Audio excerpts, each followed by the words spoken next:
Ministério da Educação lançou um orçamento infraestrutura escolar com o projeto comunitário 2023. No 2024, não continua a aloca infraestrutura escolar para o município Sira.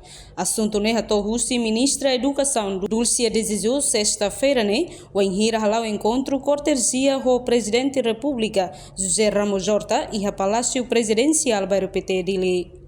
Ministra da Educação, Dulcia de Jesus, tem. Ministério da Educação continua tal orçamento para infraestrutura escolar e liu para projeto comunitário 2023 no mês 2024.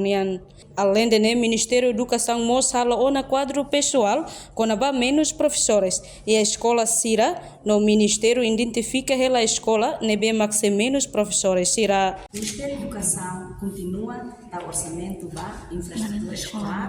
Nebe projeto 2023 projeto comunitário que pode se acompanhar lança no município Sira e nós orçamento para 2024 nós continua a alocar para infraestrutura escolar. Há menos professores, governo, Ministério da Educação hala quadro pessoal. Então o Ministério identifica a escola ainda não falta de professores. O Ministério se hala transferência para a escola ser professor mais, para a escola ser professor menos. O Ministério hala quadro pessoal de bem por volta de 40 e tal escolas.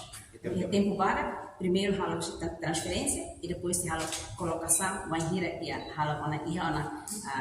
bolsa de candidato dos professores. O Ministério se identifica o cliente a se cai e professores Sira também dados e se aproxima a colher Sira e a muito com o Instituto Nacional de Segurança Social como a Comissão de Função Pública a identifica que professores Sira deve marcar balo mesmo que seja idade avançada mas bem ser se ele continua hanori se aproxima rodar ainda mesmo dia que a tunune parte muito bem contente ou a cimo se quer dizer uma reforma calai mas bem dados a Comissão de Função Pública mas tudo é uma cidade na idade de reforma e o Ministério da Educação é quase números pode mas se tá uma idade de reforma mas bem seria esse processo de matia mas bem cada qualia fila fala professores Sira que bem matar uma unidade de reforma e haré ser capacidade física mental botou também se balo tem que ir lá o doctor Tebes e depois balamos